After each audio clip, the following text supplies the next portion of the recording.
We got redshirt sophomore in the building, Kelvin Hunter, Young Harris forward. So what's up, bro? How have your first 3 years been there on campus? But I know you got 2 on the court. It's been a little up and down, battling injury.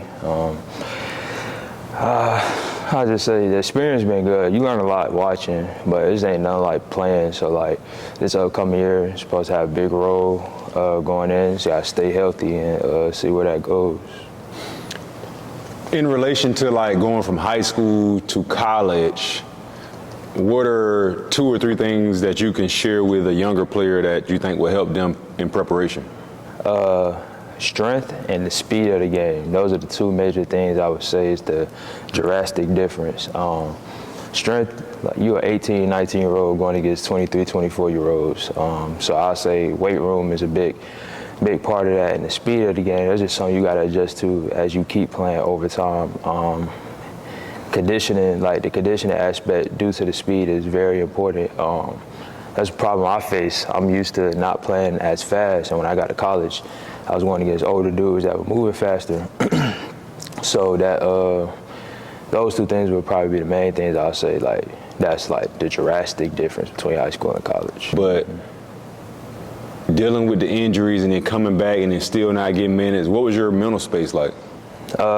First, it wasn't really good at first because I'm a great player. Like I'm like, why am I going through these injuries? Like, but I realized it's a part of the process, part of the journey. And you just gotta like stay along for the ride. Like stay as positive as possible, even when you see no positive. Find some positive in the situation because there's always light in the end of the tunnel. And trust in God because God will always got your back. If He had your back through all this time, He's not gonna leave you now. So I would just say, for me, my biggest thing was staying positive and finding joy even when there wasn't no joy because I wasn't doing what I love to do. So, what advice would you give a kid on trying to position himself to get recruited in AAU? I know the landscape is very different now. Even when you were in high school a few years ago, it was starting to change. You played with TSF on the EYBL circuit, then you ended up switching to an independent team. Mm-hmm. How can a kid get noticed in tournaments? First of all, it depends on the tournaments that your coaches put you in. Uh-huh.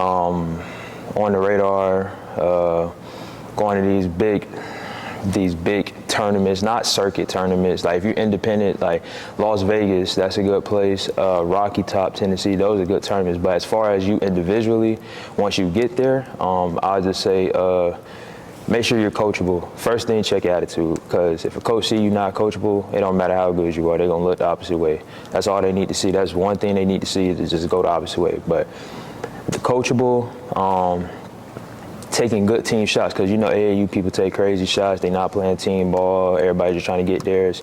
If they see you on a team where it's good, organized basketball, you making the right plays, taking the right shots, that's another green check in the box. Another thing, effort, energy.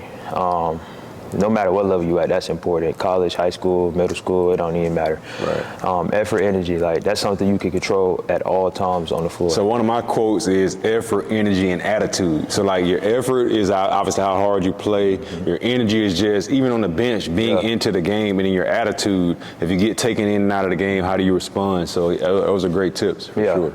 And I feel like energy-wise, like, that's another, going back to the first question about the big difference, energy. Like, I feel like you get away with like having bad energy on the bench at high school. When you get to college, if you not standing up on every 3 made, if you're not hyped every single possession, like the coach is gonna watch that film, like, and the film is facing the bench. Right. So if they see that, they gonna call it out no matter win, loss, it don't matter. They're gonna call that out, and it's gonna be an issue because, like, college is family, like it's like family oriented, and then your attitude can get left at the door because that's the quickest way to get kicked off a team because it's a business and it's really honestly a day-to-day contract when you get to college. And last question, now you have colleges in major cities, you have colleges in small cities. Young Harris is in a small city. Talk about the benefit of that, because let's say how you were dealing with not playing, dealing with injuries. There's not much to go do outside of working out or unless you're into hiking. Yeah. How can being at a smaller school, being at a school in a smaller city benefit a player?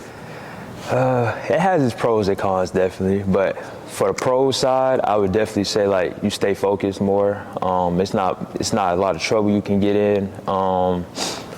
You can just focus on your craft. I'm gonna say this, like nature. Like where I'm at is in the mountains. Like nature, like I feel like that's a positive getaway for like anything that's stressful, anything stressing you out. Just go up the mountains, look at the trees. I don't know, do something, talk to God. That's usually what I do. Like when I'm stressed out and I'm up there, I just go up there and just clear my head, stay like peaceful, go by myself, don't bring nobody with me, no music, no nothing, just sit up there. Right. But really just focus on yourself and like